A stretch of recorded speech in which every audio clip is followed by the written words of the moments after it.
ಒಬ್ಬ ಸಾಮಾನ್ಯ ಲಾರಿ ಚಾಲಕ ಇವತ್ತು 2 ಕೋಟಿ ಮನೆಯ ಮಾಲೀಕ. ಹಾಗೆ ತಿಂಗಳಿಗೆ ಲಕ್ಷಾನುಗಟ್ಟಲೆ ಹಣ ಸಂಪಾದಿಸುತ್ತಾರೆ. 150ರಿಂದ ಶುರುವಾದ ಇವರ ಪ್ರತಿದಿನದ ದುಡಿಮೆ ಇವತ್ತಿಗೆ ಅವರು ಕುಳಿತು ತಿನ್ನುವಷ್ಟು ಹಣವನ್ನು ಸಂಪಾದಿಸುತ್ತಾರೆ. ಇದನ್ನೆಲ್ಲ ಯಾರದೋ ತಲೆ ಹೊಡೆದು ಅಥವಾ ಮೋಸ ಮಾಡಿ ಸಂಪಾದಿಸಿದ್ದಲ್ಲ.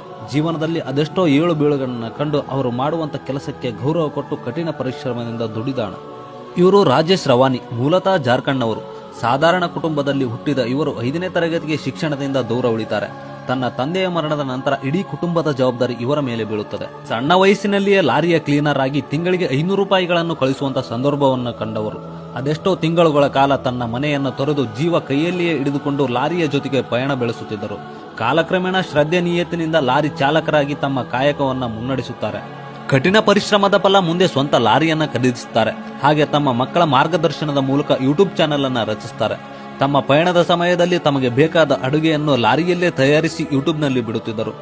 ಮೊದಮೊದಲು ಜನರ ಮೆಚ್ಚುಗೆ ಸಿಗಲಿಲ್ಲ. ತಮ್ಮ ಹಠ ಬಿಡದೆ ಪ್ರತಿನಿತ್ಯ ವಿಡಿಯೋಗಳನ್ನು ಬಿಡಲು ಪ್ರಾರಂಭಿಸಿದರು.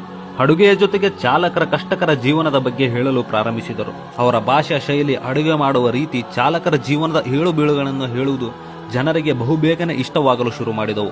ಸತತ 25 ವರ್ಷಗಳ ಕಾಲ ಅವರು ತಮ್ಮ ಚಾಲಕ ವೃತ್ತಿಯಲ್ಲಿ ತೊಡಗಿಸಿಕೊಂಡಿದ್ದಾರೆ. ಅದೆಷ್ಟೋ ಅಪಘಾತಗಳು, ಕಳ್ಳ ಪುಂಡರ ಬೆದರಿಕೆ, ಇನ್ನೂ 10 ಹಲವು ಸಮಸ್ಯೆಗಳನ್ನು ಎದುರಿಸುತ್ತಿದ್ದರು. ತಮ್ಮ ಮನೆಯ ಜವಾಬ್ದಾರಿಯಿಂದ ಅದನ್ನೆಲ್ಲ ಲೆಕ್ಕ ಹಾಕದೆ ಮುನ್ನುಗ್ಗುತ್ತಿದ್ದರು. ಇಂದಿಗೆ ಭಾರತದಲ್ಲಿಯೇ ಅತ್ಯಂತ ದುಬಾರಿ ಲಾರಿ ಇವರ ಹತ್ರ ಇದೆ. ಹಾಗೆ ಸೋಷಿಯಲ್ ಮೀಡಿಯಾದಲ್ಲಿ 27 ಲಕ್ಷಕ್ಕಿಂತ ಅಧಿಕ ಜನರ ನಂಬಿಕೆ ಪ್ರೀತಿಯನ್ನ ಗಳಿಸಿದ್ದಾರೆ. ಅವರು ತಮ್ಮ ಕಾಯಕವನ್ನ ನಗುತ್ತಲೇ ಪ್ರಾರಂಭಿಸಿದರು. ಇವತ್ತು ಅವರ ಕೆಲಸ ಇವರ ಕೈ ಹಿಡಿದಿದೆ. ಇವತ್ತಿಗೂ ಸಹ ಅವರ ಮಾಡುವಂತ ಚಾಲಕ ವೃತ್ತಿಯನ್ನು ಬಿಟ್ಟಿಲ್ಲ.